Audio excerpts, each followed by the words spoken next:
Good morning, good afternoon, and good evening, everybody. Thanks for tuning in to another Supatease video. And the Arena World Championship tournaments are beginning this weekend, and I wanted to break down a tier list of my expectations and predictions for the performance of all of the specializations before we really start to dive into the competition. Now, in some of the warm-ups and some of the war games, the pacing is a lot faster as players will have maximum item level and 4-piece bonuses across the board. And there's some specs that are going to be performing way better now at full power than you might be perceiving them on live ladders, especially comparisons between solo shuffle and ranked competitive coordinated play. There's a significant difference, but by the end of this tier list, I think we're gonna have a really good idea of what specs we're gonna see, which ones might not be played at all, and which ones could be taken all of the cake. So let's get going here. Demon Hunter might come as a surprise here, but I'm ranking this S tier. It is doing so much damage. That's the name of the game. Running it down the mid, doing as much pressure as possible. It brings a lot of great defensive cooldowns as well to keep its teammates alive while still just delivering tons of damage, just taking people out with Essence Break. It's definitely a core talent towards the spec and how it's able to get its burst and sustain damage off throughout a fight. It could be a top 3, maybe a top 1 for sure, S tier for this weekend. Frost Death Knight, given the fact that damage is really bursty, I think that Frost Death Knight could have a shot, but it's probably not remarkable. Again, main Death Knight players may break it out. I'm really just looking at Mez. I'd say it's probably like a mid likelihood of seeing it. Has the possibility to be insane, but I still, compared to some of the DPS I'm seeing a lot of other specs do, its chances of making like a money run all the way to the end, I'm not sold on it just yet. Feral Druid, this is again a mega S tier specialization. It's just doing monstrous amounts of damage. It's going to be running people over. I'm sure that we are going to see a lot of it, and in a lot of different scenarios, not even particularly just the jungle cleave, although that is likely to be the most popular combinations of classes with it. I think it's going to have a lot of other surprises to bring this weekend. Definitely as a Feral Druid fan, I think you're going to be wanting to tune in. Elemental Shaman, this is Omega S tier. Elemental Shaman is just absolutely crazy. It's doing so much damage, cracking 150k crits instantly, lobbing out lava bursts onto the entire team. Like, it is going to be wreaking havoc this weekend is my expectation. Likely going to be a top 3 finisher. That's really where you got to be to be in this S tier, is like getting into the top 3 in either region, EU or NA. It is a monster in Wizard Cleaves. It's going to be really flexible. It's absolutely nasty. Unholy DK, this might be coming as a bit of surprise for some here, as it's doing so great. Probably like was deemed the best spec on live ladders, but given all the 4 pieces, given all the ramp up damage, I'm actually lowering it down just slightly, only to A tier. I think that there are compositions, the Feral Death Knight and that type of deal, possibly some Warrior Death Knight will work for it, but I think these other classes are actually pumping out bigger numbers at the moment than Unholy can at the moment, and Unholy might just get ran over in terms of survivability against a lot of the pressure that has been coming so far. So I'm actually putting Unholy a little bit lower here. It's a tournament tier list, not live realms, because if it was live realms, I'd be putting it on S tier, because it definitely is. But based on the tournament realm, I don't know. Coming in just a little bit lower, but it's pretty close to S. Boomkin, we're not seeing this at all. If there was an F tier, I'd put it on F tier. Even with the 4-piece bonus, it's not going to compete with the 30,000 plus sustained DPS that all the best specializations are doing. It just can't. It won't keep up. And there's not, I don't think there's any main Moonkin players either competing just yet that are going to be utilizing this, that haven't sold out to one of the more powerful specializations. So sadly, as Moonkin player, not going to see it performance-wise and based on the players.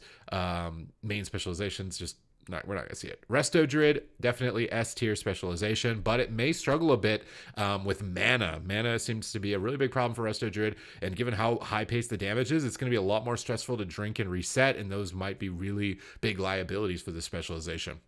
Devastation Evoker, given the fact that it's really fast-paced meta, Devastation does so much damage. It just absolutely wipes people out.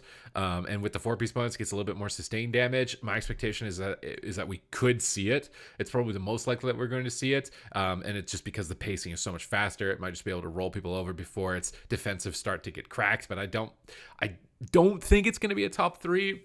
Again, maybe hold that against me in the near future. It's possible. Maybe a top 4 is where I would predict it to be landing in terms of specialization, but given the way that the meta is, the pacing is, I think that it's going to have a spot. Preservation Evoker, also S tier healer along with Druid. Not really a big surprise here. It's probably the best healer, and given its set bonuses, it's got so much instant healing. It's never going to have to really open if its cast bars or become too vulnerable in a lot of situations, which is a really good reason to bring it. And it has tons of tools to deal with things like Feral Druids with the Cauterizing Flame and Sleepwalk. Getting offensive on Druids is something that's really great, and the Fire Breath Purge is going to be really important, I think, for evokers in general in this tournament, just by removing all the heal over time effects of a druid or removing any buffs that are really of importance. I think the evokers could definitely have a play here, but definitely preservation over devastation. Beast Mastery, it's likely we're only going to see it in Jungle Cleave. Jungle Cleave could make a run for it. Again, much like Frost, like possibly in that niche scenario, I could see it working, going all the way possibly, but I wouldn't want to put all my eggs in one basket with a spec that doesn't have any versatility with other compositions in a tournament setting. So you'd have to be really good, I think, this weekend to be nailing it with a Beast Mastery Hunter all the way through. But Jungle is definitely a monster for some teams, I would imagine. But if it ever runs into teams that can kind of elongate the matches, like Elemental, Shaman, Demonology, Warlock type of deal, I'm not sure if it's going to be able to have a shot here. Survival Hunter, there's only a couple of them, but Survival was looking better in this competitive format for sure. Is it going to be able to get to top 3?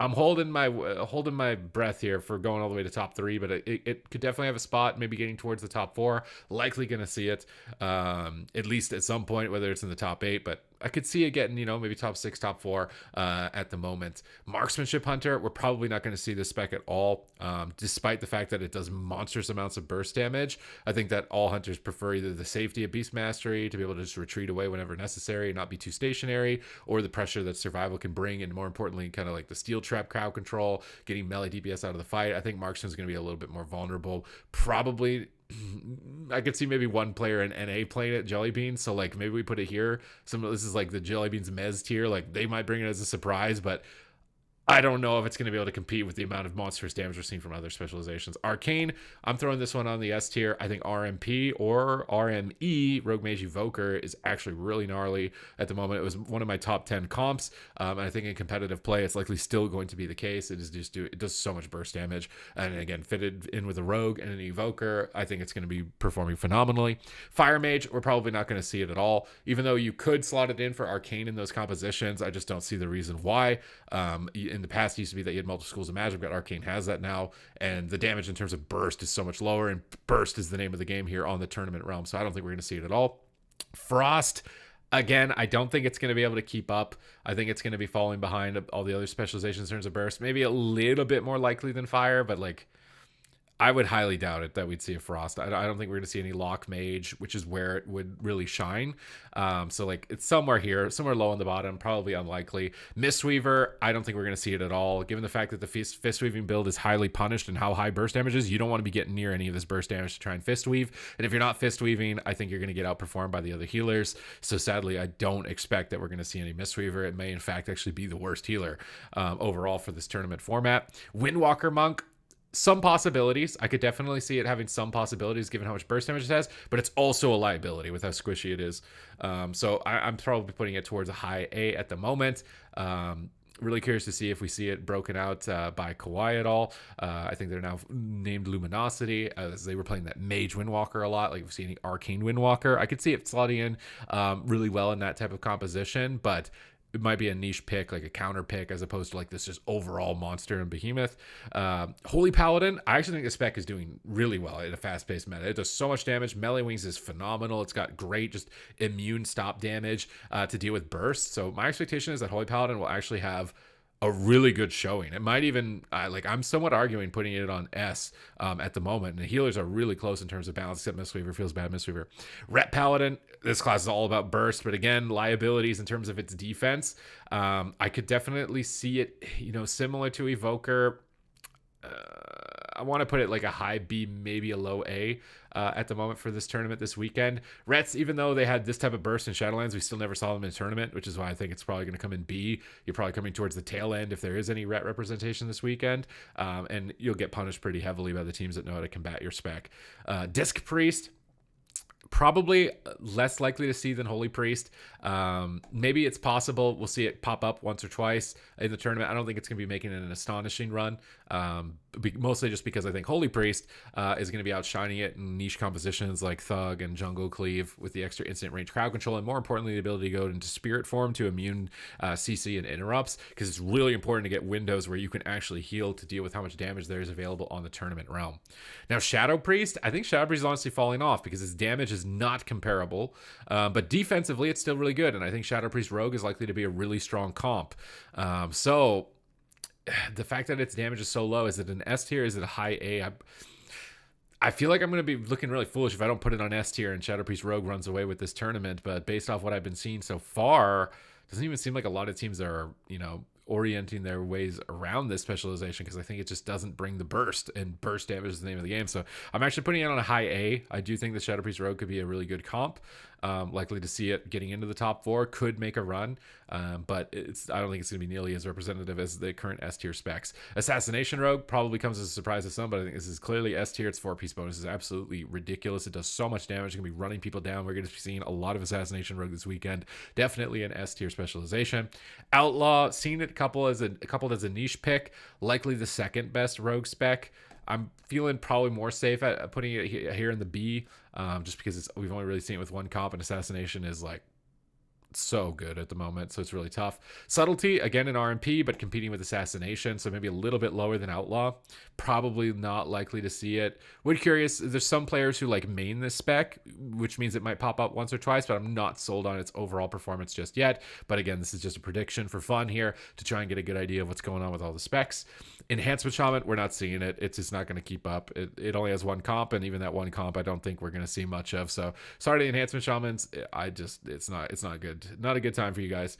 Resto Shaman, I don't actually think Resto Shaman can keep up at the moment with how much burst damage there is available to the game. I don't think Earthen Wall Totem is going to necessarily do very much. So honestly, like maybe middle healer between Holy. The healers are really close, ignoring Mistweaver, and I think Disc maybe tight. But Resto Shaman, I could see having a really tough time, especially if it gets trained down by any of these like Feral Cleave type of compositions, having a rough run. So probably going to see it once or twice, but I actually think we're going to see Paladin more than Shaman. Affliction Warlock, I don't think we're going to see this. I almost want to put it on D. It doesn't do any burst, right? I mean, ignoring that one, bugged moment it had with Decimating Bolt. But yeah, I don't think we're going to see it. Holy Paladin hard counters it.